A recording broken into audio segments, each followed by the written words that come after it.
Assalamualaikum warahmatullahi wabarakatuh. Pengenalan lapangan persekolahan atau sering disingkat dengan PLP2.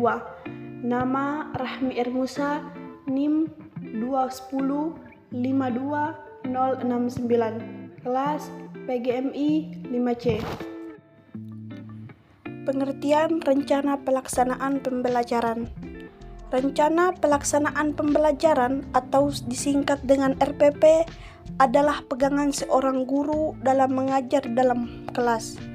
RPP disebut oleh guru untuk membantunya dengan mengajar agar sesuai dengan standar kompetensi dan kompetensi dasar pada hal tersebut. Rencana pelaksanaan pembelajaran atau RPP berisi peraturan yang berkenaan dengan perkiraan atau proyeksi tentang apa yang dilakukan kegiatan pembelajaran. Selanjutnya ada hakikat RPP.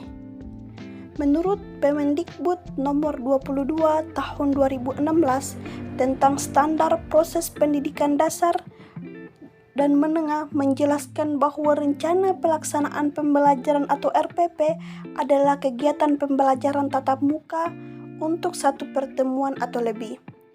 RPP dikembangkan dari silabus untuk mengarahkan kegiatan pembelajaran peserta didik dalam upaya mencapai kompetensi dasar.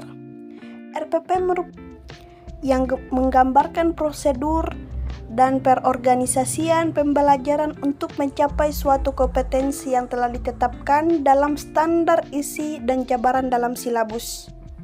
Tentu dari RPP memiliki manfaat. Berikut beberapa manfaat dari RPP. Yang pertama, RPP mempermudah, memperlancar, dan meningkatkan hasil proses belajar mengajar.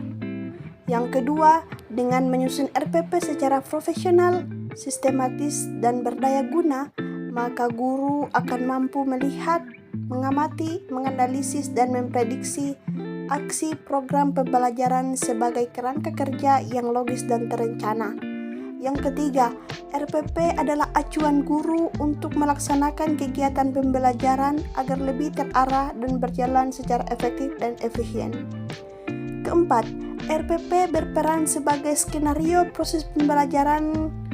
Oleh karena itu, RPP hendaknya bersifat luas atau fleksibel dan memberi kemungkinan bagi guru untuk menyesuaikan dengan respon siswa dalam proses pembelajaran sesungguhnya. Yang terakhir, RPP memberikan landasan pokok bagi guru dan siswa dalam mencapai kompetensi dasar dan indikator. Selanjutnya, ada komponen RPP. Yang pertama, identitas sekolah, yaitu nama satuan pendidikan.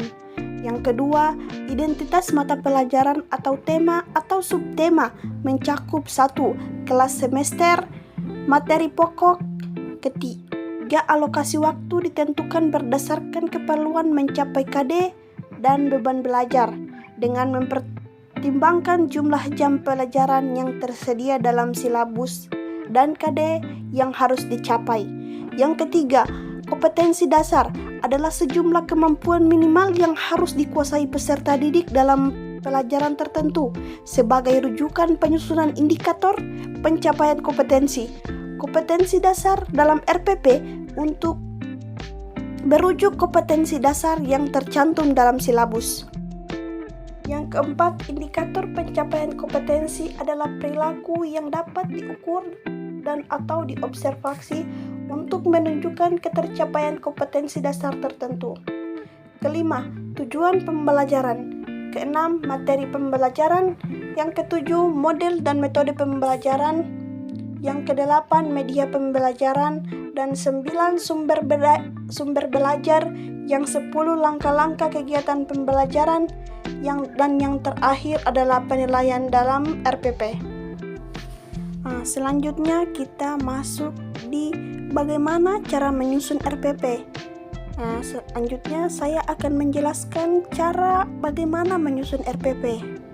Seperti yang sudah saya jelaskan sebelumnya dari komponen-komponen RPP.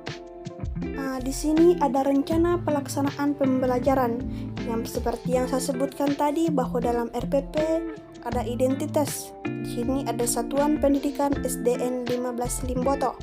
Materi pelajaran IPA kelas 2 semester 1. Tema hewan di sekitarku. Alokasi waktu 2 kali 35 menit. Seperti yang saya jelaskan sebelumnya, bahwa kompetensi dasar merupakan yang diambil dari silabus. Di sini ada mengenal bagian-bagian tubuh utama hewan di sekitar rumah dan melakukan pengamatan. Kedua, mengidentifikasi berbagai tempat hidup makhluk hidup di air, tanah, tempat lainnya. Dan yang terakhir, mengidentifikasi hewan yang menguntungkan dan merugikan. Di sini ada indikator. Indikator di sini yakni yang diambil dari kompetensi inti. Memberikan contoh hewan hidup dan di darat. Yang ketiga, memberi contoh berbagai hewan yang menguntungkan dan merugikan. Yang ketiga, melatih kejujuran dalam mengerjakan tugas. Ketiga, melatih kerjasama dalam kelompok. Yang kelima, berlatih berkomunikasi melalui hasil kerja. Yang keenam, berlatih kacamata dan menggambar secara sederhana dan menambah. Dan yang terakhir, melakukan aktivitas cari pasangan sesuai dengan waktu di kartu yang didapatkan. Komponen keempat yaitu tujuan pembelajaran. Jadi di sini siswa dapat memberi contoh hewan yang hidup di darat dan di air. Yang kedua, siswa dapat menyebutkan contoh yang menguntungkan di daerah sekitarnya. Yang ketiga, siswa dapat menyebutkan contoh hewan yang merugikan di daerah sekitarnya. Yang berikutnya, siswa dapat melatih kerjasama dan kelompok. Keenam, siswa dapat melatih kecermatan menggambar dan mengamati bagian-bagian tubuh hewan. Dan ketujuh, siswa dapat menghargai pendapat atau hasil karya jawaban teman.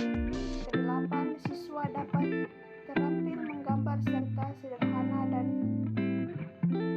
menamai bagian-bagian utama tubuh hewan. Dan yang siswa dapat memanipulasi suara dari hewan.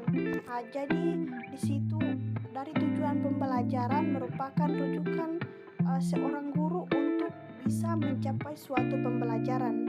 Jadi guru sudah memiliki tujuan atau target yang ingin dicapai dalam suatu pembelajaran. Di sini selanjutnya ke bagian E ada materi pembelajaran yakni mengenal hewan di sekitar. Yang berikutnya ada strategi pembelajaran. Di sini ada pendekatan. Yakni pendekatan yang saya gunakan di sini yaitu pendekatan berpadu. Modelnya model A, metode yaitu ceramah, diskusi, tanya jawab, dan kerja kelompok. Itu metode yang saya gunakan dalam pembelajaran.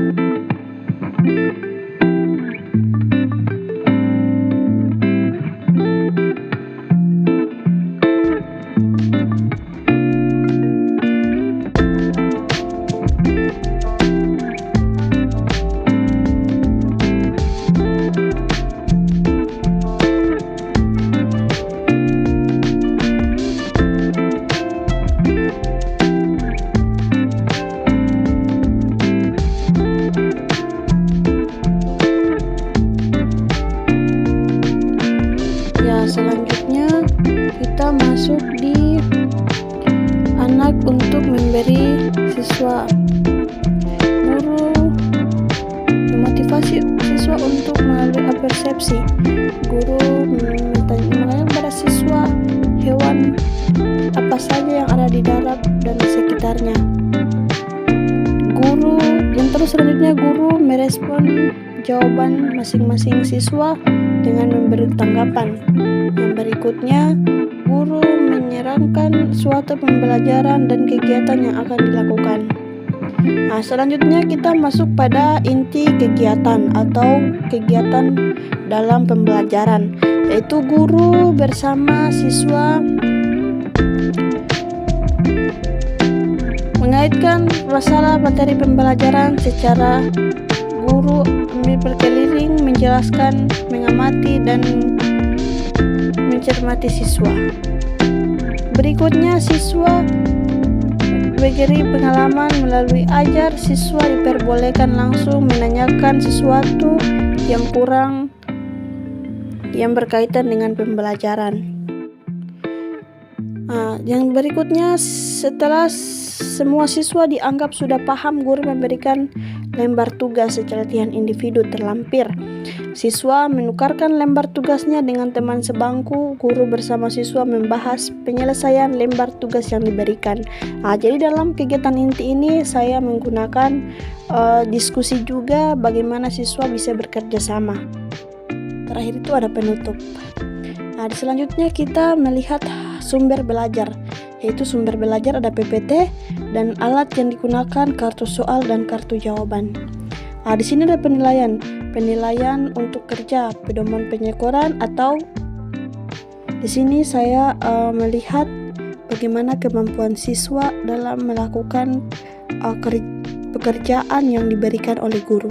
Kita melihat ada 3 kegiatan penilaian saya. Yang pertama dalam aspek kognitif, psikomotorik, dan kognitif atau afektif ya. Cukup sekian yang saya bisa sampaikan. Lebih dan kurangnya saya mohon maaf. Wabillahi taufiq wal hidayah. Wassalamualaikum warahmatullahi wabarakatuh.